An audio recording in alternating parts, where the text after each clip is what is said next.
नमस्ते बच्चों, जय हिंद, वंदे मातरम। मैं धनपाल देथिया और आपका एक बार फिर से स्वागत है मैजिक मैथ्स के इस छोटे सेशन में, जिसका नाम है 4D सीरीज।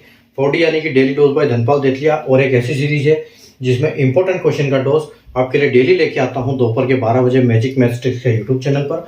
और ऐसे कॉन्सेप्ट पे बार बार क्वेश्चन बनते हैं, हर एग्जाम्स में इनके इस टाइप के क्वेश्चन आते हैं। ठीक है, तो चैनल को सब्सक्राइब कर लीजिए, सेशन को लाइक और शेयर कर दीजिए। चैनल को सब्सक्राइब करने का फायदा ये होगा कि आपको हर इंपॉर्टेंट क्वेश्चन आपको मिलेगा, और बेल आइकन को पक्का प्रेस करना है ऑल के ऊपर, ताकि हर वीडियो की नोटिफिकेशन आपको मिले, ताकि कोई भी इंपॉर्टेंट वीडियो आप मिस ना करो।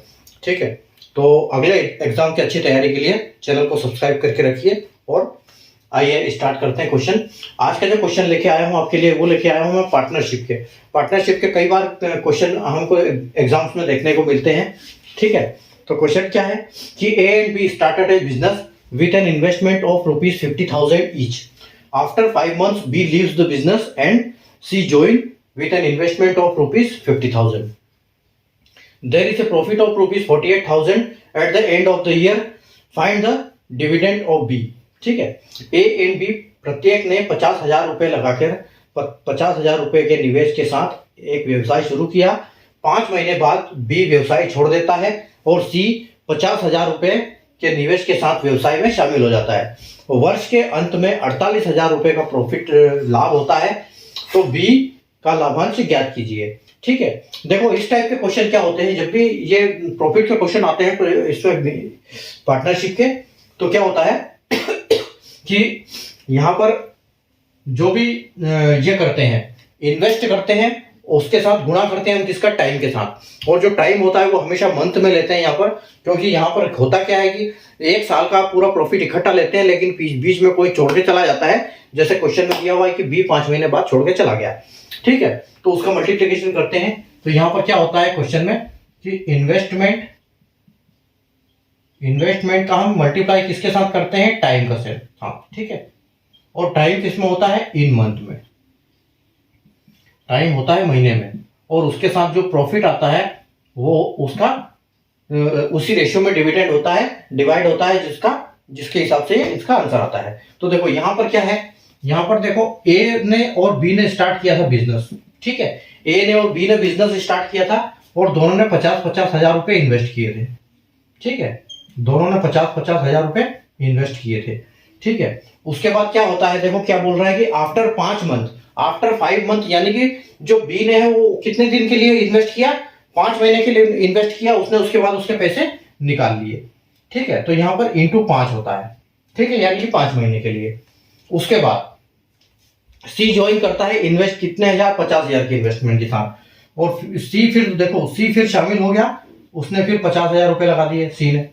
ठीक है, अब उसने कितने लगाए, देखो 5 महीने के बाद ये छोड़ के गया और सी लग गया, यानी कि अगर 12 में से 5 चले गए तो 7 बचे, यानी कि जो सी का प्रॉफिट होगा उसका शेयर क्या होगा, सी का 7 होगा, क्योंकि वो उसने 5 महीने बाद आया। और अगर ए के बाद में कोई बात नहीं करी है, जिसके बारे में कोई बात नहीं करता है, वो इसका मतलब उसने पूरे साल वो बिजनेस में रहा, यानी कि ये 12 रहा।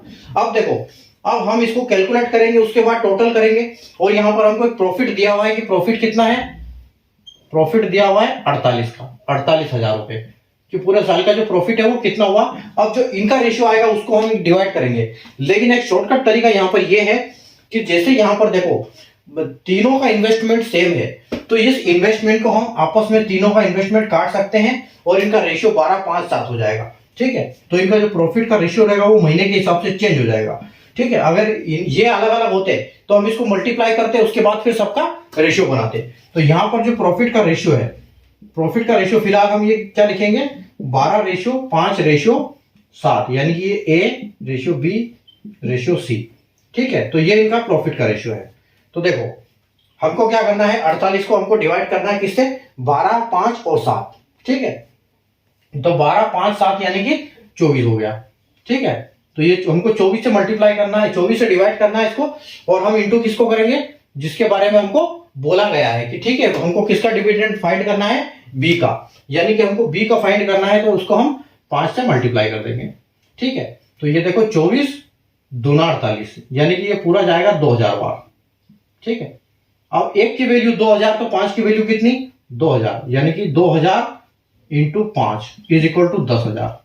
ठीक है, तो जो बी का लाभांश है, बी का लाभांश, बी का प्रॉफिट कितना आएगा, ये बी का प्रॉफिट है, ठीक है, ये बी का प्रॉफिट है। आंसर 10,000 रुपए, जो कि आप ऑप्शन बी में बिल्कुल देख सकते हो, ऑप्शन बी आपका बिल्कुल करेक्ट आंसर है, ठीक है। और अगर इसी तरह आपके लिए पूछते कि ए का, तो आप ए का बोल देते, यहाँ 2 से करते तो 2,000 से, तो यानी कि 2,000 इंटू 12, तो ये 24,000 हो जाता आपका। और अगर 7 का बोलते तो ये 7 दूनी 14,000 हो जाता, ठीक है। तो ये सी का, ये हो गया आपका ए का, ये हो गया सी का, और बी का तो यहाँ पर है ही सही, ठीक है। तो उम्मीद है आपको कॉन्सेप्ट समझ में आ गया होगा। तो सेशन को लाइक कर दीजिए, शेयर कर दीजिए, चैनल को सब्सक्राइब कर लीजिए, क्योंकि इस टाइप के क्वेश्चन आपके लिए डेली लेके आता हूँ, ठीक है। तो thank you for subscribing and liking.